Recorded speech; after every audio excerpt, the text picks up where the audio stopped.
ನಮಸ್ಕಾರ ವಿದ್ಯಾರ್ಥಿಗಳೇ, ನಾವಿವತ್ತು 4ನೇ ತರಗತಿ ಗಣಿತ ಪಠ್ಯಪುಸ್ತಕ ಅಧ್ಯಾಯ 11 ಅಳತೆಗಳು ಉದ್ದ ಪಾಠದಲ್ಲಿ ಅಭ್ಯಾಸ 11.1 ಎಷ್ಟು ಅಭ್ಯಾಸ 11.1 ಇವತ್ತು ಸವಿವರವಾಗಿ ಬಿಡಿಸೋಣ. ನಮ್ಮ ಚಾನಲನ್ನು ಇನ್ನೂ ಯಾರ್ಯಾರು ಸಬ್ಸ್ಕ್ರೈಬ್ ಮಾಡ್ಕೊಂಡಿಲ್ಲ ದಯವಿಟ್ಟು ಸಬ್ಸ್ಕ್ರೈಬ್ ಮಾಡ್ಕೊಳ್ಳಿ. ಇಲ್ಲಿ ಮೊದಲನೇ ಪ್ರಶ್ನೆಯನ್ನು ನೋಡ್ಕೋಬೋದು. ಈ ಮುಂದಿನ ಅಳತೆಗಳನ್ನು ಸೆಂಟಿಮೀಟರ್ಗಳಿಗೆ ಪರಿವರ್ತಿಸುವಂಥದ್ದು. ಅಂದರೆ ಈ ಮುಂದಿನ ಅಳತೆಗಳನ್ನು ಸೆಂಟಿಮೀಟರ್ಗೆ ಪರಿವರ್ತಿಸು. ಹಾಗಾದರೆ ಇವು ಎದರ ಒಳಗದಾವು? ಮೀಟರ್ ಒಳಗದಾವು. 9 metre, 12 metre, 14 metre, 10 metre, 20 metre, 30 metre. ಹೌದಾ? ಹಾಗಾದರೆ ಇವನ್ನ ನಾವು ಏನು ಮಾಡಬೇಕಪ್ಪ ಅಂತಂತಂದರೆ ಸೆಂಟಿಮೀಟರ್ಗೆ ಪರಿವರ್ತನೆ ಮಾಡ್ಕೋಬೇಕು. ಹೌದಾ? ಹಾಗಾದರೆ ಈ ಎಲ್ಲ ಪ್ರಶ್ನೆಗಳಿಗೆ ಅಂದರೆ ಈ ಪ್ರಶ್ನೆ ಏನಿದೆ ರೋಮನ್ ಅಂಕಿ ಪ್ರಶ್ನೆ 1, ಆಮೇಲೆ ಏನು ಉಪ ಪ್ರಶ್ನೆಗಳಿದಾವಲ್ಲ, ಈ ಎಲ್ಲ ಪ್ರಶ್ನೆಗಳನ್ನ ಏನು ಮಾಡಿದ್ದೇನಪ್ಪ ಅಂದರೆ ನಾನು ಕಚ್ಚಾದಲ್ಲಿ ಬಿಡಿಸಿದ್ದೇನೆ. ಹೇಗೆ ಬರಿಬೇಕನ್ನೋದು ನೋಡೋಣ. ನೋಡ್ಬೋದು ಇಲ್ಲಿ ಮೊದಲನೇ ಪ್ರಶ್ನೆಗೆ ಉತ್ತರ ಒಂದನೇದು 9 ಮೀಟರ್ ಅಂತಿದೆ. ಹೌದಾ? ಹಾಗಾದರೆ 9 ಮೀಟರ್ ಅಂತಂದರೆ ಮೊದಲು ನಾವು ಏನು ಮಾಡ್ಕೋಬೇಕಂತಂದರೆ 1 ಮೀಟರ್ ಇಸ್ಕೊಲ್ಟು ಎಷ್ಟು ಸೆಂಟಿಮೀಟರ್ ಅನ್ನೋದು ಕಂಡುಹಿಡ್ಕೋಬೇಕು. 1 ಮೀಟರ್ ಇಸ್ಕೊಲ್ಟು 100 ಸೆಂಟಿಮೀಟರ್. ನಾನು ಪ್ರತಿಯೊಂದು ಸಮಸ್ಯೆಯಲ್ಲಿ ಇದನ್ನು ಬರ್ಕೊತ ಹೋಗಿದ್ದೀನಿ. ಯಾಕಂದರೆ ಮಕ್ಕಳಿಗೆ ಇದು ಪರ್ಫೆಕ್ಟ್ ಆಗ್ಬೇಕು ಅನ್ನೋ ಸಲುವಾಗಿ ಡೈರೆಕ್ಟಾಗಿ ನಾನು 9 ಮೀಟರ್ ಇಸ್ಕೊಲ್ಟು 9 ಇಂಟು 100 ಸೆಂಟಿಮೀಟರ್ ಇಸ್ಕೊಲ್ಟು 900 ಸೆಂಟಿಮೀಟರ್ ಅಂತ ಬರೆದಿಲ್ಲ. ಇದು ಒಂದು ಜ್ಞಾಪಕವಾಗಿ ಉಳಿಲಿ ಅನ್ನೋ ಸಲುವಾಗಿ ಬರ್ತೀನಿ. ಇಲ್ಲಿ 1 ಮೀಟರ್ ಇಸ್ಕೊಲ್ಟು 100 ಸೆಂಟಿಮೀಟರ್. ಹೌದಾ? ಹಾಗಾದರೆ 9 ಮೀಟರ್ ಅಂದರೆ ಎಷ್ಟು ಸೆಂಟಿಮೀಟರ್? ಅವಾಗ ಏನು ಮಾಡ್ಬೇಕಪ್ಪ ಅಂದರೆ ಗುಣಿಸ್ಬೇಕಾಗತ್ತೆ. ನಾವು ಏನು ಮಾಡಬೇಕಾಗತ್ತೆ? ಗುಣಿಸ್ಬೇಕಾಗತ್ತೆ. ಇಲ್ಲಿ ನೋಡ್ಕೋಬೋದು 9 ಇಂಟು 100 ಸೆಂಟಿಮೀಟರ್. ಹಾಗಾದರೆ ಇಸ್ಕೊಲ್ಟು 900 ಸೆಂಟಿಮೀಟರ್ ಅಂತ ಬಂತು. 9 ಪೂಜ್ಲೆ ಪೂಜಿ ಅಥವಾ 9 ಸೊನ್ನೆ 0, 9 ಸೊನ್ನೆ 0, 9 ಒಂದ್ಲೆ 9. ಹಾಗಾದರೆ 9 ಮೀಟರ್ ಅಂತಂದರೆ ಏನಪ್ಪ ಅಂದರೆ 900 ಸೆಂಟಿಮೀಟರ್ ಅಂತ ಆನ್ಸರ್ ಬರುತ್ತೆ. ಇನ್ನು ಎರಡನೇ ಪ್ರಶ್ನೆಯನ್ನು ನೋಡೋಣ. 12 ಮೀಟರ್ ಅಂದರೆ ಎಷ್ಟು ಸೆಂಟಿಮೀಟರ್ ಅಂತ ಕೇಳಿದರು. 12 ಮೀಟರ್ ಅಂತಂದರೆ ಎಷ್ಟು ಸೆಂಟಿಮೀಟರ್ ಅಂತ ಕೇಳಿದರು, ಅದನ್ನು ನೋಡ್ಕೊಂಡು 1 ಮೀಟರ್ ಈಸ್ಕೊಲ್ಟು ಏನಪ್ಪ ಅಂದರೆ 100 centimetre. 12 metre is equal to 12 into 100 centimetre. ಹಾಗಾದರೆ 12 ಪೂಜ್ಲೆ ಪೂಜಿ ಅಥವಾ 12 ಸೊನ್ನೆ 0, 12 ಸೊನ್ನೆ 0, 12 ಒಂದಲೇ 12. ಹಾಗಾದರೆ ಎಷ್ಟು ಬಂತಂದರೆ 1200 ಸೆಂಟಿಮೀಟರ್ ಅಥವಾ 1200 ಸೆಂಟಿಮೀಟರ್ ಅಂತ ಆನ್ಸರ್ ಬರುತ್ತೆ. ನಾವು ಇಲ್ಲೊಂದು ಗಮನ ಹರಿಸ್ಬೇಕು. ನೀವು ಮೀಟರನ್ನು ಸೆಂಟಿಮೀಟರ್ಗೆ ನಾವು ಪರಿವರ್ತಿಸುವಾಗ ಅಥವಾ ದೊಡ್ಡ ಆದರ್ಶಮಾನದಿಂದ ಚಿಕ್ಕ ಆದರ್ಶಮಾನಕ್ಕೆ ಪರಿವರ್ತಿಸುವಾಗ ಏನು ಮಾಡಬೇಕಪ್ಪ ಅಂತಂದರೆ ಗುಣಿಸಬೇಕು. ಇದನ್ನು ಮೊದಲು ಅರ್ಥ ಮಾಡ್ಕೊಂಡಿರಬೇಕು. ದೊಡ್ಡ ಆದರ್ಶಮಾನದಿಂದ ಚಿಕ್ಕ ಆದರ್ಶಮಾನಕ್ಕೆ ಪರಿವರ್ತನೆ ಮಾಡಬೇಕಂತಂದರೆ ಗುಣಿಸಬೇಕು. ಇಲ್ಲಿ ಮೀಟರ್ದಿಂದ ಸೆಂಟಿಮೀಟರ್ಗೆ ಪರಿವರ್ತನೆ ಮಾಡ್ಕೊ ಅಂತಾರೋ ಅದರ ಸಲುವಾಗಿ ಇಲ್ಲಿ 100ರಿಂದ ಗುಣಿಸಬೇಕು. ಸರ್ 100ರಿಂದನೇ ಯಾಕೆ ಗುಣಿಸ್ಬೇಕು? 200 ಯಾಕೆ ಇಟ್ಕೊಳ್ಳಿಲ್ಲ, 300 ಯಾಕೆ ಇಟ್ಕೊಳ್ಳಿಲ್ಲ ಅಂತ ಕೇಳ್ಬೋದು ನೀವು. ಯಾಕಂದರೆ 1 ಮೀಟರ್ ಅಂತಂದರೆ 100 ಸೆಂಟಿಮೀಟರ್ ಅಂತಿದೆ. ಅದರ ಸಲುವಾಗಿ ಏನಪ್ಪ ಅಂತಂದರೆ 100ರಿಂದ ಗುಣಿಸಬೇಕು ಸೆಂಟಿಮೀಟ್ರಿಗೆ ಪರಿವರ್ತನೆ ಮಾಡ್ಕೋವಾಗ. ಮೀಟರ್ದಿಂದ ಸೆಂಟಿಮೀಟರ್ನಾಗೆ ಪರಿವರ್ತನೆ ಮಾಡ್ಕೋವಾಗ 100ರಿಂದ ಗುಣಿಸಬೇಕು ಅನ್ನೋದು ಗೊತ್ತಾಯ್ತು ನಮಗೆ. ಇನ್ನು ನೆಕ್ಸ್ಟ್ ಮೂರನೇ ಪ್ರಶ್ನೆಯನ್ನು ನೋಡ್ಕೊಂಡು 14 ಮೀಟರ್. ಇಲ್ಲಿ 1 metre is equal to 100 centimetre. 14 metre is equal to 14 into 100. ಹಾಗಾದರೆ 14 ಸೊನ್ನೆಲೇ 0, 14 ಸೊನ್ನೆಲೇ 0 ಗುಣಾಕಾರ ಮಾಡಿದಾಗ 14 ಒಂದಲೇ 14, 1400 ಸೆಂಟಿಮೀಟರ್ ಅಂತ ಆನ್ಸರ್ ಬಂತು. ನೆಕ್ಸ್ಟು 10 ಮೀಟರ್ ಇಸ್ಕೊಲ್ಟು ಎಷ್ಟು ಸೆಂಟಿಮೀಟ್ರಿಗೆ ಸಮ? ಹಾಗಾದರೆ ಈ 10 ಸೆಂಟಿಮೀಟರ್ ನಾವು ಏನು ಮಾಡ್ಕೋಬೇಕಂತ ಇದ್ದೀನಿ? 100ರಲ್ಲೇ ಗುಣಿಸ್ಬೇಕಂತ ಇದ್ದೀನಿ. ಯಾಕಂದರೆ 1 ಮೀಟರ್ ಇಸ್ಕೊಲ್ಟು 100 ಸೆಂಟಿಮೀಟ್ರ್ ಇದೆ. ಹೌದಾ? ಹಾಗೂ ಹೇಳ್ಬೋದು. ಅಥವಾ ದೊಡ್ಡ ಆದರ್ಶಮಾನದಿಂದ ಚಿಕ್ಕ ಆದರ್ಶಮಾನಕ್ಕೆ ಪರಿವರ್ತನೆ ಮಾಡುವಾಗ ಏನು ಮಾಡಬೇಕಂದ್ರೆ ಗುಣಿಸ್ಬೇಕು. ಈಗ 1 ಮೀಟರ್ ಇಸ್ಕೊಲ್ಟು 100 ಸೆಂಟಿಮೀಟರ್. ಈ 10 ಮೀಟರನ್ನು ಕೆಳಗೆ ಎತ್ಸ್ಕೊಂಡು 10 ಮೀಟರ್ ಇಸ್ಕೊಲ್ಟು 10 ಇಂಟು 100 ಸೆಂಟಿಮೀಟರ್ ಅಂತ ಬರ್ಕೋಬೇಕು. ಈಗ ಏನಾಗುತ್ತೆ ಅಂದರೆ 10 100ಲೇ ಏನಪ್ಪ ಅಂದರೆ 1000, 10 ಸೊನ್ನೆಲೇ 0, 10 ಸೊನ್ನೆಲೇ 0, 10 ಒಂದಲೇ 10. ಹೌದಾ? ಅಂದರೆ ಯಾವುದೇ ಅಂಕಿಯನ್ನು 0ಗೆ ಗುಣಾಕಾರ ಮಾಡಿದಾಗ ಅಥವಾ 0ಯಿಂದ ಯಾವುದೇ ಅಂಕಿ ಗುಣಾಕಾರ ಮಾಡಿದಾಗ 0 ಬರುತ್ತೆ ಅನ್ನೋದು ಗೊತ್ತಾಗೈತೆ ನಿಮಗೆ. ಹೌದಾ? ಇಲ್ಲಿ ಏನಪ್ಪ ಅಂದರೆ ಅಡ್ಡ ಸಾಲ ಗುಣಲಬ್ಧ ಐತಿ. ನೀವು ಇಲ್ಲಿ ಕಂಬ ಸಾಲಗತೆ ಇಟ್ಕೊಂಡ್ರೆ ಉದಾಹರಣೆ ಹೇಳ್ಬೇಕಂದ್ರೆ ಈ 100ನ್ನು 10ರಲ್ಲಿ ಗುಣಿಸಿರಪ್ಪ ಅಂತಂದರೆ 10 ಸೊನ್ನೆ 0, 10 ಸೊನ್ನೆ 0, 10 ಒಂದಲೇ 10. ಈ ರೀತಿ ಆನ್ಸರ್ ಬರುತ್ತೆ. ಅಂದರೆ ಇಲ್ಲಿ ಎಷ್ಟಾತಂದರೆ 1000 ಸೆಂಟಿಮೀಟರ್ ಅಂತ ಬಂತು answer.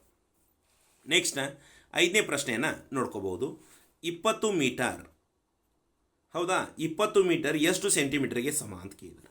1 metre is equal to 100 centimetre. 20 metre ಅಂದರೆ ಎಷ್ಟು ಸೆಂಟಿಮೀಟರ್ ಅಂತಂದರೆ ನೋಡಿ, 20 ಇಂಟು 100, 100ರಿಂದ ಗುಣಿಸ್ಬೇಕು. ಯಾಕಂದರೆ 1 ಮೀಟರ್ ಅಂದರೆ 100 ಸೆಂಟಿಮೀಟರ್ ಅಂತಿದೆ.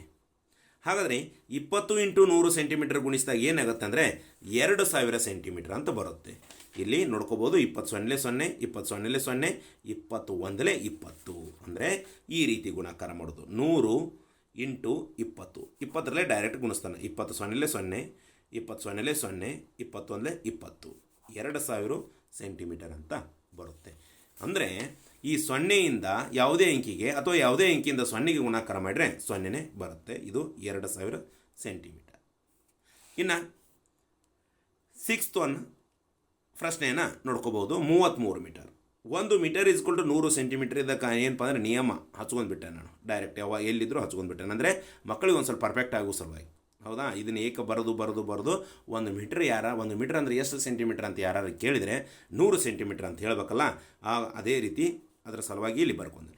ಹಾಗಾದರೆ 30 metre is equal to 33 into 100 centimetre. 33 into 100 centimetre. ಈ 33ನ್ನು 100ಕ್ಕೆ ಏನು ಮಾಡಬೇಕಂದ್ರೆ ಗುಣಿಸ್ಬೇಕು. 33 ಇಂಟು 0, 0 ಬಂತು. 33 ಇಂಟು 0, 0 ಬಂತು. 33 ಇಂಟು 1, 33. ಹಾಗಾದರೆ 3300 ಸೆಂಟಿಮೀಟರ್ ಅಂತ ಆನ್ಸರ್ ಬರುತ್ತೆ. ಅದನ್ನೇ ಹೆಂಗೆ ಮಾಡ್ಕೋಬೋದು? ಈಗ 100, 33, ಹೌದಾ? 33 ಸೊನ್ನೆಲೆ 0, 33 ಸೊನ್ನೆಲೆ 0, 33 ಒಂದಲೇ 33. ಸೊನ್ನೆಯಿಂದ ಯಾವುದೇ ಅಂಕಿ ಗುಣಾಕಾರ ಮಾಡಿದರೆ 0 ಬರುತ್ತೆ. ನೋಡಿರಿ, ಉದಾಹರಣೆ ಹೇಳ್ಬೇಕಂದ್ರೆ 0 ಇಂಟು 33 ಅಂದ್ರೂ 0ನ, 33 ಇಂಟು 0 ಅಂದ್ರೇನು 0ನ. ಅರ್ಥ ಆಯ್ತಾ? ಅಂದರೆ 0ಯಿಂದ ಯಾವುದೇ ಅಂಕಿ ಗುಣಾಕಾರ ಮಾಡಿ ಅಥವಾ ಯಾವುದೇ ಸಂಖ್ಯೆ ಗುಣಾಕಾರ ಮಾಡಿದ್ರು 0ನೇ. ಯಾವುದೇ ಸಂಖ್ಯೆಯಿಂದ 0ಗೆ ಗುಣಿಸಿದ್ರು ಏನಪ್ಪ ಅಂದರೆ 0ನೇ. ಅರ್ಥ ಆಯ್ತು ಮಕ್ಕಳೇ? ಹಾಗಾದರೆ ನೆಕ್ಸ್ಟ್ ಏನಪ್ಪ ಅಂತಂದರೆ ಇಲ್ಲಿ 3300 ಸೆಂಟಿಮೀಟರ್ ಬಂತು. 33 ಮೀಟರ್ ಅಂತಂದರೆ ಹಾಗಾದರೆ ನೆಕ್ಸ್ಟ್ ಪ್ರಶ್ನೆ ಏನಂತ ನೋಡೋಣ. 2ನೇ ಪ್ರಶ್ನೆ, ಬಿಟ್ಟ ಸ್ಥಳವನ್ನು ತುಂಬುವುದು. ಅವ್ರು ಏನು ಕೊಟ್ಟಿರ್ತಾರಲ್ಲ, ಮೀಟ್ರ್ ಕೊಟ್ಟಿರ್ತಾರೋ ಸೆಂಟಿಮೀಟ್ರ್ದಾಗ ನಾವು ತುಂಬಬೇಕು. ಮತ್ತು ಮೀಟ್ರು ಸೆಂಟಿಮೀಟ್ರ್ ಕೊಟ್ಟಿರ್ತಾರೋ ಎರಡೂ ಏನಪ್ಪ ಅಂದರೆ ಮೀಟ್ರನ್ನು ಸೆಂಟಿಮೀಟ್ರಿಗೆ ನಾವು ಪರಿವರ್ತನೆ ಮಾಡ್ಕೊಂಡು ಮೀಟ್ರ್ ಮತ್ತು ಸೆಂಟಿಮೀಟ್ರ್ ಪರಿವರ್ತನೆ ಮಾಡಿರ್ತಾವಲ್ಲ ಅದನ್ನು ಕೂಡಿಸಿ ಆಮೇಲೆ ಅದರಲ್ಲಿ ಇಡಬೇಕು. ನಾನು ಹೆಂಗೆ ಅನ್ನೋದು ತೋರಿಸ್ತಾನೆ ನಿಮಗೆ. ಒಂದೇದ 6 ಮೀಟ್ರ್ ಇಸ್ಕೊಲ್ಟು ಎಷ್ಟು ಸೆಂಟಿಮೀಟರ್? ನಿಮಗೆ ಗೊತ್ತೈತಿ 6 ಮೀಟ್ರ್ ಇಸ್ಕೊಲ್ಟು ಎಷ್ಟು ಸೆಂಟಿಮೀಟ್ರ್ ಅಂದ್ರೆ ಡೈರೆಕ್ಟಾಗಿ ಏನು ಮಾಡ್ತೀರಿ ಅಂದ್ರೆ, ಸರ್ 6 ಮೀಟ್ರ್ ಅಂತಂದರೆ 6 ಹಚ್ಕೊಂಡ್ಬಿಟ್ರಿ ಇಂಟು 100 ಹಚ್ಕೊಂಡ್ಬಿಡ್ರಿ. ಹೌದಾ? ಅದನ್ನು ಗುಣಾಕಾರ ಮಾಡ್ಕೊಂಡ್ಬಿಡ್ರಿ ಅಂತಾರೆ. ಅವಾಗ 600 ಸೆಂಟಿಮೀಟ್ರ್ ಅಂತ ಡೈರೆಕ್ಟಾಗಿ ಬರ್ತೈತಿ, ಬರಿಬೋದು. ಹೌದಾ? ಅದನ್ನೇ ನಾನು ನಿಮಗೆ ಏನು ಮಾಡಿದ್ದೇನೆ ಸವಿವರವಾಗಿ ಬಿಡಿಸಿದೆ. 1 metre is equal to 100 centimetre. 6 metre is equal to 6 into 100. ಆ ಮೀಟ್ರನ್ನು 100ರಿಂದ ಗುಣಿಸ್ಕೋಬೇಕು. ಆವಾಗ 6 ಇಂಟು 0, 0, 6 ಇಂಟು 0, 0, 6 ಇಂಟು 1, 6. ಅಂದರೆ ಈ 100ನ ಏನು ಮಾಡಿದ್ದಾರೆ ಅಂತಂದರೆ 6ರಲ್ಲಿ ಗುಣಿಸಿದಾರು. 6 ಪೂಜಿಲೆ ಪೂಜಿ, 6 ಪೂಜಿಲೆ ಪೂಜಿ, 6 ಒಂದಲೇ 6. ಈ ಪೂಜಿಗೆ 0ನೂ ಅಂತು. ಹೌದಾ? ಹಾಗಾದರೆ ಏನು ಬಂತು? 600 ಸೆಂಟಿಮೀಟ್ರ್ ಬಂತು. ಆ 600 ಸೆಂಟಿಮೀಟ್ರನ್ನ ನಾನು ಇಲ್ಲಿ ಬಿಟ್ಟ ಸ್ಥಳದಲ್ಲಿ ತುಂಬಿದ್ದೇನೆ. ಈ ನೆಕ್ಸ್ಟ್ ಕ್ವೆಶನ್, 2ನೇ ಪ್ರಶ್ನೆ, 11 ಮೀಟ್ರ್ ಅಂತಂದರೆ ಎಷ್ಟು ಸೆಂಟಿಮೀಟ್ರ್ ಅಂತ ಕೇಳಿದಾರು. 1 ಮೀಟರ್ ಇಸ್ಕೊಲ್ಟು 100 ಸೆಂಟಿಮೀಟರ್. ಅರ್ಥ ಆಯ್ತು ಮಕ್ಕಳೇ? ಹಾಗಾದರೆ ಇಲ್ಲಿ 11 ಮೀಟರ್ ಇಸ್ಕೊಲ್ಟು 11 ಇಂಟು 100 ಸೆಂಟಿಮೀಟ್ರ್. ಅಂದರೆ ಈ ಮೀಟ್ರ್ 11 ಐತಲ್ಲ, ಅದಕ್ಕೆ ಇಂಟು ಏನಪ್ಪ ಅಂದರೆ 100 ಹಚ್ಕೋಬೇಕು ಸೆಂಟಿಮೀಟರ್. ಅದನ್ನು 100ರಿಂದ ಗುಣಿಸ್ಬೇಕು. ಅವಾಗ ಏನಪ್ಪ ಅಂತಂದರೆ ಆ ಮೀಟರ ಸೆಂಟಿಮೀಟರ್ ಆಗಿ ಪರಿವರ್ತನೆ ಆಗುತ್ತೆ. ದೊಡ್ಡ ಆದರ್ಶಮಾನದಿಂದ ಚಿಕ್ಕ ಆದರ್ಶಮಾನಕ್ಕೆ ಪರಿವರ್ತನೆ ಮಾಡಬೇಕಂದ್ರೆ ಗುಣಿಸ್ಬೇಕಂತ ಹೇಳಿದೆ ನಾನು. ಹೌದಾ? ಮೀಟರ್ ಅನ್ನೋದು ದೊಡ್ಡ ಆದರ್ಶಮಾನ, ಸೆಂಟಿಮೀಟರ್ ಅನ್ನೋದು ಏನಪ್ಪ ಅಂದರೆ ಚಿಕ್ಕ ಆದರ್ಶಮಾನ. ಹಾಗಾದರೆ ಈಗ ಏನಾಗುತ್ತೆ ಅಂತಂದರೆ 11 ಇಂಟು 0, 0, 11 ಇಂಟು 0, 0, 11 ಒಂದಲೇ 11. ಏನಪ್ಪ ಅಂದರೆ 1100 ಸೆಂಟಿಮೀಟರ್ ಅಂತ ಇದರ ಆನ್ಸರ್ ಬಂತು. ಹಾಗಾದರೆ ಇನ್ನು 3rd ಒನ್ ಕ್ವಶನ್ನ ನೋಡ್ಕೋಬೋದು ನಾವು ಏನಿದೆ ಅಂತೇಳಿ. 39 ಮೀಟರ್ ಅಂದರೆ ಡ್ಯಾಶ್ ಸೆಂಟಿಮೀಟರ್ ಅಂತ ಕೊಟ್ಟಾರೆ. ಹೌದಾ? 39 ಮೀಟರ್ ಅಂದರೆ ಡ್ಯಾಶ್ ಸೆಂಟಿಮೀಟರ್ ಎಷ್ಟು ಸೆಂಟಿಮೀಟ್ರಿಗೆ ಸಮ? ಇಲ್ಲಿ 1 ಮೀಟರ್ ಇಸ್ಕೊಲ್ಟು 100 ಸೆಂಟಿಮೀಟರ್ ಹಚ್ಕೊಂಡ್ರೆ 39 ಮೀಟರ್ ಅಂತಂದರೆ 39 ಮೀಟ್ರನ್ನು ಇಂಟು 100ರಲ್ಲಿ ಗುಣಿಸ್ಬೇಕು. ಯಾಕಂತಂದರೆ 1 ಮೀಟರ್ ಅಂತಂದರೆ 100 ಸೆಂಟಿಮೀಟರ್ ಅಂತಿದೆ. 39 ಇಂಟು 100ನ್ನು ಗುಣಿಸಿದಾಗ ಏನಕ್ಕಂತಂದರೆ 3900 ಸೆಂಟಿಮೀಟರ್ ಅಂತ ಬರುತ್ತೆ. ಇದು ಉದಾಹರಣೆ ತೋರಿಸ್ಬೇಕಂದ್ರೆ ನೋಡಿರಿ, ಈ 100ನ್ನು 39ರಲ್ಲಿ ಗುಣಿಸ್ಕೋಬೇಕು. 39 ಸೊನ್ನೆಲೇ ಏನಪ್ಪ ಅಂದರೆ 0, 39 ಸೊನ್ನೆಲೇ ಏನಪ್ಪ ಅಂದರೆ 0, 39 ಒಂದಲೇ ಏನಪ್ಪ ಅಂದರೆ 39. 3900 ಸೆಂಟಿಮೀಟರ್ ಅಂತ ಆನ್ಸರ್ ಬರುತ್ತೆ. ಇಲ್ಲಿ ಇಟ್ಟೇನು 3900 ಸೆಂಟಿಮೀಟರ್. ಈ ಬಂದ ಆನ್ಸರ್ನ ಏನು ಮಾಡಿದನಪ್ಪ ಅಂತಂದರೆ ಬಿಟ್ಟ ಸ್ಥಳದಲ್ಲಿ ತುಂಬಿದ್ದೀನಿ 3900 ಸೆಂಟಿಮೀಟರ್. ಅರ್ಥ ಆಯ್ತು ಮಕ್ಕಳೇ? ಅಂದರೆ ನಿಮಗೆ ಡೈರೆಕ್ಟಾಗಿ ಏನಪ್ಪ ಅಂತಂದರೆ ಅದನ್ನು ಬಿಟ್ಟ ಸ್ಥಳ ತುಂಬಕ್ಕೆ ಹೋಗಿಲ್ಲ ನಾನು. ಅದನ್ನು ಏನಪ್ಪ ಅಂತಂದರೆ ಬಿಟ್ಟ ಸ್ಥಳ ಬರುವಂಥ ಸಂಖ್ಯೆ ಹೇಗೆ ಬಂತು ಅನ್ನೋದು ಏನಪ್ಪ ಅಂದರೆ ಸಂಪೂರ್ಣವಾಗಿ ತಿಳಿಸಿದ್ದೇನೆ. ಇನ್ನು ನೆಕ್ಸ್ಟು 4ನೇ ಪ್ರಶ್ನೆಯನ್ನು ನೋಡ್ಕೋಬೋದು ನೀವು. 12 ಮೀಟರ್ 16 ಸೆಂಟಿಮೀಟರ್ ಅಂತಿದೆ, ಡ್ಯಾಶ್ ಸೆಂಟಿಮೀಟರ್ ಅಂತ ಕೇಳಿದ. ಈ 12 ಮೀಟ್ರನ್ನ ಎದಕ್ಕೆ ಕನ್ವರ್ಟ್ ಮಾಡ್ಕೋಬೇಕು? ಸೆಂಟಿಮೀಟ್ರ್ ಕನ್ವರ್ಟ್ ಮಾಡ್ಕೋಬೇಕು. ಸೆಂಟಿಮೀಟ್ರ್ ಕನ್ವರ್ಟ್ ಮಾಡೋಕಂದ್ರೆ ಗುಣಿಸ್ಬೇಕು ಮೀಟ್ರನ್ನು. ಹಾಗಾದರೆ ಎದರಿಂದ ಗುಣಿಸ್ತೀರಿ? 100 ಸೆಂಟಿಮೀಟ್ರಿಂದ ಗುಣಿಸ್ಬೇಕು. 100 ಸೆಂಟಿಮೀಟ್ರಿಂದ ಯಾಕೆ ಗುಣಿಸ್ಬೇಕು? 1 ಮೀಟರ್ ಇಸ್ಕೊಂಡು 100 ಸೆಂಟಿಮೀಟರ್ ಐತಿ, ಅದಕ್ಕೆ 12 × 100 ಅಂತ ಹಚ್ಕೋಬೇಕು. ಹಾಗಾದರೆ ಇದು 12 ಮೀಟ್ರನ್ನು ಸೆಂಟಿಮೀಟ್ರ್ ಪರಿವರ್ತನೆ ಆದಮೇಲೆ ಇಲ್ಲಿ 16 ಸೆಂಟಿಮೀಟರ್ ಮತ್ತು 12 ಮೀಟ್ರನ್ನು ನಾವು ಏನು ಕನ್ವರ್ಟ್ ಮಾಡಿರ್ತಾವಲ್ಲ ಸೆಂಟಿಮೀಟ್ರ್, ಅದನ್ನು ಈ 16 ಸೆಂಟಿಮೀಟ್ರನ್ನ ಕೂಡಿಸ್ಕೋಬೇಕು. ಇಲ್ಲಿ ಬಿಡಿಸಿದನ್ನು ಕೇಳೋದು ಅಡ್ವಾನ್ಸ್ ಸ್ವಲ್ಪ ಹೇಳಿದೆ ಅಷ್ಟೇ. ಈಗ 1 ಮೀಟರ್ ಇಸ್ಕೊಂಡು 100 ಸೆಂಟಿಮೀಟ್ರ್ ಅಂತ ಹಚ್ಕೊಂಡೆ, ಹೌದಾ? ಹಾಗಾದರೆ 12 ಮೀಟರ್ ಇಸ್ಕೊಲ್ಟು 12 × 100 ಸೆಂಟಿಮೀಟರ್ ಅಂತ ಹಚ್ಕೋಬೇಕು, ಹೌದಾ? ಹಾಗಾದರೆ 12 × 100 ಸೆಂಟಿಮೀಟ್ರನ್ನು ಎರಡನ್ನೂ ಗುಣಿಸಿದಾಗ ಏನು ಬರ್ತದೆ ಅಂದರೆ 1200 ಸೆಂಟಿಮೀಟರ್ ಅಂತ ಆನ್ಸರ್ ಬರುತ್ತೆ. ಉದಾಹರಣೆ ನೋಡ್ಕೋಬೋದು ಯಾವ ರೀತಿ ಇದೆ ಅಂತಂದರೆ, ಈ 100ನ್ನು ಇಂಟು 12 ಗುಣಿಸ್ಕೊಳ್ಳೋಣ. ನಾನು ನಿಮಗೆ ಮೊದಲ ಪ್ರತಿ ಸಲ ಹೇಳ್ಕೊತ ಬಂದಾನೆ, ನಿಮಗೆ ಪ್ರತಿ ಸಲ ಹೇಳ್ಕೊತ ಬಂದ ಯಾವುದೇ ಸಂಖ್ಯೆಯಿಂದ 0ಗೆ ಗುಣಿಸ್ರಿ ಅಥವಾ 0ಯಿಂದ ಯಾವುದೇ ಸಂಖ್ಯೆ ಗುಣಿಸ್ರಿ 0ನೇ ಬರುತ್ತೆ. ಈ 12 × 0 ಏನಪ್ಪ ಅಂದರೆ ಮೊದಲೇ 0ಯನ್ನು ಗುಣಿಸಿದಾಗ 0ನೇ, 12 × 0 ಮತ್ತೆ 0ನ, 12 1 12, 1200 ಸೆಂಟಿಮೀಟರ್ ಬಂತು, ಹೌದಾ? 1200 ಸೆಂಟಿಮೀಟರ್ ಇಟ್ಟನಿ ಪ್ಲಸ್ 16 ಸೆಂಟಿಮೀಟರ್ ಕೂಡಿಸ್ಕೊಂಡೆ. ಎಲ್ಲಿದ್ದು? ಇಲ್ಲೇ ಇದೆ ನೋಡಿ ಬಿಟ್ಟ ಸ್ಥಳದ. ಏನಪ್ಪ ಅಂದರೆ ತುಂಬಕ್ಕಿಂತ ಮುಂಚಿತವಾಗಿ ಏನಪ್ಪ ಅಂದರೆ 12 ಮೀಟ್ರ್ 16 ಸೆಂಟಿಮೀಟ್ರ್ ಅಂತಂದ್ರೆ ಎಷ್ಟು ಸೆಂಟಿಮೀಟ್ರ್ ಅಂತ ಕೇಳಿದಾರೆ. ಈಗ 1200 ಸೆಂಟಿಮೀಟ್ರ್ ಸಿಕ್ಕಿದೆ ನಮಗೆ. ಪ್ಲಸ್ ಎಷ್ಟು ಕೂಡಿಸ್ಕೋಬೇಕು? ಮೇಲಿಂದ 16 ಒಂದೇ ಮಾನಕ್ಕೆ ಬಂದವು, ಸೆಂಟಿಮೀಟ್ರ್ ಬಂದು ಎರಡು. ಮೊದಲ 12 ಮೀಟ್ರ್ 16 ಸೆಂಟಿಮೀಟ್ರ್ ಕೂಡ್ಸಕ್ಕೆ ಬರೋಂಗಿಲ್ಲ. ಯಾಕೆ ಬರೋಂಗಿಲ್ಲ ಅಂದರೆ ಇದು ಮೀಟ್ರ್ ಒಳಗಿದೆ, 12 ಅನ್ನೋದು, 16 ಅನ್ನೋದು ಸೆಂಟಿಮೀಟ್ರ್ ಒಳಗಿದೆ. ಅರ್ಥ ಆಯ್ತು ಮಕ್ಕಳೇ? ಅದರ ಸಲುವಾಗಿ ಈ ಮೀಟರ್ದಿಂದ ಏನು ಮಾಡ್ಕೊಂಡು ಅಂದರೆ ಸೆಂಟಿಮೀಟ್ರಿಗೆ ನಾ ಕನ್ವರ್ಟ್ ಮಾಡ್ಕೊಂಡು ಬದಲಾವಣೆ ಮಾಡ್ಕೊಂಡು ಅವಾಗ ಏನಾತಂತಂದರೆ 1200 ಸೆಂಟಿಮೀಟ್ರ್ ಆತಿ. ಆಮೇಲೆ ಒಂದೇ ಮಾನ ಅದು, ಹೌದಾ? ಸೆಂಟಿಮೀಟ್ರು. ಅದಕ್ಕೆ 1200 ಸೆಂಟಿಮೀಟ್ರ್ ಪ್ಲಸ್ ಈ ಮೇಲೆ ಏನಿದೆಯಲ್ಲ 16 ಸೆಂಟಿಮೀಟ್ರ್ ಅದನ್ನು ಕೂಡಿಸ್ಕೋಬೇಕು. ಆವಾಗ 1216 ಸೆಂಟಿಮೀಟ್ರ್ ಅಂತ ಬರುತ್ತೆ. ಎಷ್ಟು ಬಂತು? 1216 ಸೆಂಟಿಮೀಟ್ರ್ ಅಂತ ಬರುತ್ತೆ, ಹೌದಾ? ಹಾಗಾದರೆ ನೋಡ್ರಿ, 1200 ಸೆಂಟಿಮೀಟ್ರ್ ಬಂತಲ್ಲ, ಇಲ್ಲಿ 16 ಸೆಂಟಿಮೀಟ್ರ್ ಕೂಡಿಸ್ಕೊಂಡ್ರೆ 6 0 ಕೂಡಿಸಿರು 6, 1 0 ಕೂಡಿಸಿರು 1, 2ಕ್ಕೆ 2, 1ಕ್ಕೆ 1, 1216 ಸೆಂಟಿಮೀಟ್ರ್ ಅಂತ ಆನ್ಸರ್ ಬಂತು. ಇಲ್ಲಿ ಬಂದಂಥ ಆನ್ಸರ್ನ 1216 ಸೆಂಟಿಮೀಟ್ರ್ ಬಂದಂಥ ಆನ್ಸರ್ನ ಇಲ್ಲಿ ಮೇಲೆ ಬಿಟ್ಟ ಸ್ಥಳದೊಳಗೆ ತುಂಬಿದ್ದೇನೆ. ಅರ್ಥ ಆಯ್ತು ಮಕ್ಕಳೇ? ಇನ್ನು ನೆಕ್ಸ್ಟ್ 5ನೇ ಪ್ರಶ್ನೆಯನ್ನು ನೋಡ್ಕೋಬೋದು ಏನಿದೆ ಅಂತೇಳಿ. 4 ಮೀಟರ್ 70 ಸೆಂಟಿಮೀಟರ್ ಅಂತಿದೆ, ಇಸ್ಕೊಲ್ಟು ಎಷ್ಟು ಸೆಂಟಿಮೀಟ್ರಿಗೆ ಸಮ? 4 ಮೀಟರ್ 70 ಸೆಂಟಿಮೀಟರ್ ಅನ್ನೋದು ಇಸ್ಕೊಲ್ಟು ಎಷ್ಟು ಸೆಂಟಿಮೀಟ್ರಿಗೆ ಸಮ ಅಂತ ಕೇಳಿದಾರೆ. ಇಲ್ಲಿ 470 ಅಂತ ತುಂಬಿದೆ ನಾನು, ಆದರೆ ಕಂಡಿಡೋದು ತೋರಿಸ್ತಾನೆ ನಿಮಗೆ ಯಾವ ರೀತಿ ಅಂತ. 1 ಮೀಟರ್ ಇಸ್ಕೊಲ್ಟು 100 ಸೆಂಟಿಮೀಟರ್, ಓಕೆ? ಹಾಗಾದರೆ 4 ಮೀಟರ್ ಅಂತಂದರೆ ಈ ಮೀಟರನ್ನು ಸೆಂಟಿಮೀಟ್ರಿಂದ ಗುಣಿಸ್ಬೇಕು. ಅದು ಎಷ್ಟರಿಂದ? 100ರಿಂದ ಯಾಕೆ ಗುಣಿಸ್ಬೇಕು? 1 ಮೀಟರ್ ಇಸ್ಕೊಂಡು 100 ಸೆಂಟಿಮೀಟರ್, ಅದರ ಸಲುವಾಗಿ 100ರಿಂದ ಗುಣಿಸ್ಕೋಬೇಕು, ಹೌದಾ? ಅದೇ ರೀತಿ ದೊಡ್ಡ ಆದರ್ಶಮಾನನ ಚಿಕ್ಕ ಆದರ್ಶಮಾನಗೆ ಪರಿವರ್ತನೆ ಮಾಡಬೇಕಂದ್ರೆ ಮೀಟರ್ದಿಂದ ಸೆಂಟಿಮೀಟ್ರಕ್ಕೆ, ಸೆಂಟಿಮೀಟ್ರದಿಂದ ಮಿಲಿಮೀಟ್ರಕ್ಕೆ, ಹೌದಾ? ಕಿಲೋಮೀಟ್ರದಿಂದ ಮೀಟ್ರಕ್ಕೆ, ಈ ರೀತಿ ನಾವು ಕನ್ವರ್ಟ್ ಮಾಡ್ಕೋಬೇಕಂತಂದರೆ ಅಲ್ಲಿ ಏನು ಮಾಡ್ಬೇಕಂತಂದರೆ ಗುಣಿಸ್ಬೇಕು, ಭಾಗಿಸ್ಬೇಕು ಅನ್ನೋದು ಯಾವಾಗ ಇದ್ದೇನೆ. ಚಿಕ್ಕ ಆದರ್ಶಮಾನದಿಂದ ದೊಡ್ಡ ಆದರ್ಶಮಾನಕ್ಕೆ ಪರಿವರ್ತನೆ ಮಾಡುವಾಗ, ಸೆಂಟಿಮೀಟ್ರದಿಂದ ಮೀಟ್ರಿಗೆ ಪರಿವರ್ತನೆ ಮಾಡುವಾಗ, ಆಮೇಲೆ ಮೀಟ್ರದಿಂದ ಕಿಲೋಮೀಟ್ರಿಗೆ ಪರಿವರ್ತನೆ ಮಾಡುವಾಗ ಅಲ್ಲಿ ಭಾಗಿಸ್ಬೇಕು.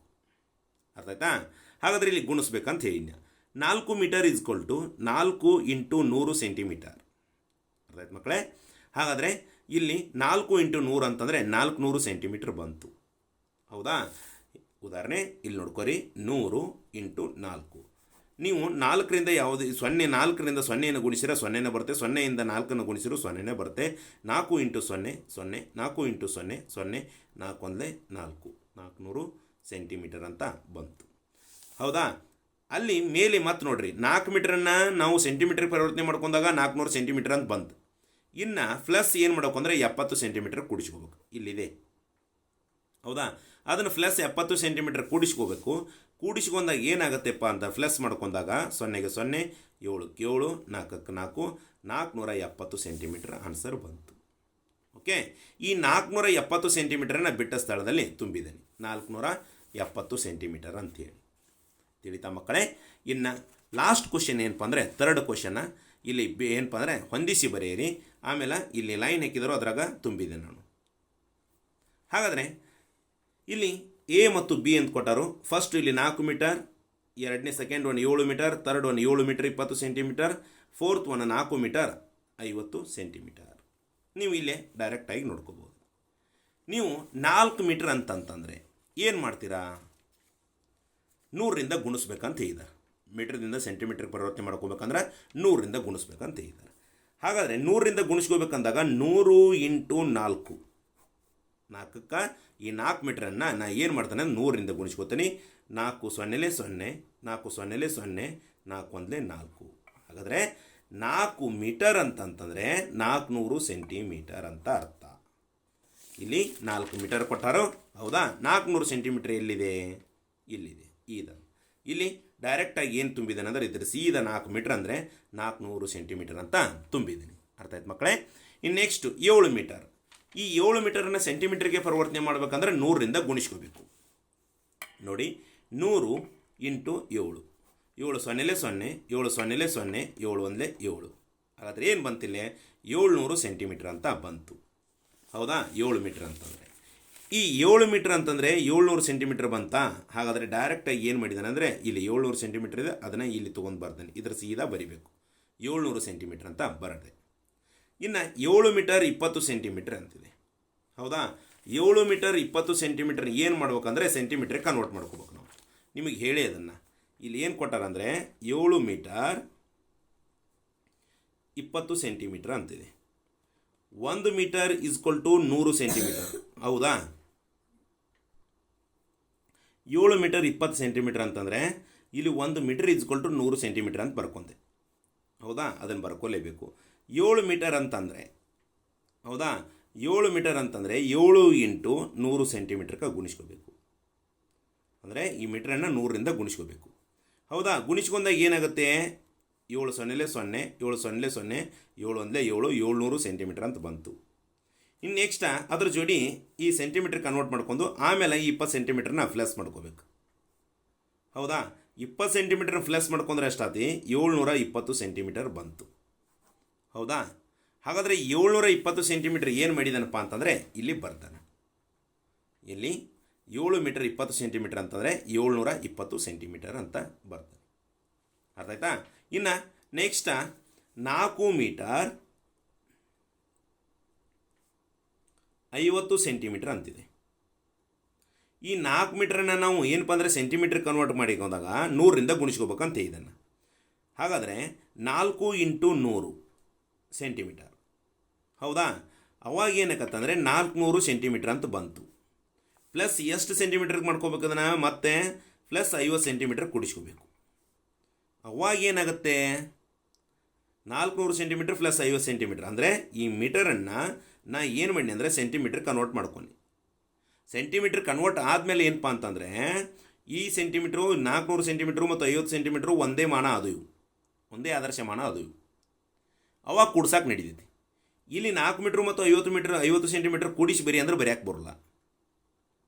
ಅವಾಗ ಏನಾಯ್ತಂದರೆ 450 ಸೆಂಟಿಮೀಟ್ರ್ ಅಂತ ಇದು ಆನ್ಸರ್ ಬಂತು.